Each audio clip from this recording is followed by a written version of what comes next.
जिस रोज सूर फूंका जाएगा और हम गुनाहगारों को यूं इकट्ठा करेंगे कि उनकी आंखें नीली नीली होंगी, तो वो आपस में आहिस्ता आहिस्ता कहेंगे कि तुम दुनिया में सिर्फ 10 ही दिन रहे हो।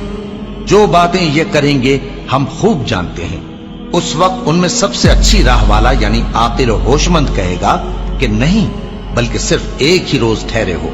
और ए नबी सल्लल्लाहु अलैहि वसल्लम, लोग तुमसे पहाड़ों के बारे में दरियाफ्त करते हैं, कह दो कि मेरा रब उनको राख बनाकर बखेर देगा, फिर जमीन को हमवार मैदान कर छोड़ेगा जिसमें तुम कोई नशेबो फराज न देखोगे।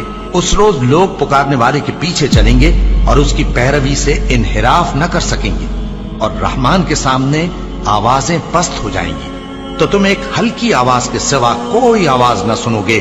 उस रोज किसी की सिफारिश कुछ फायदा न देगी मगर उस शख्स की जिसे रहमान इजाजत दे और उसकी बात को पसंद फरमाए।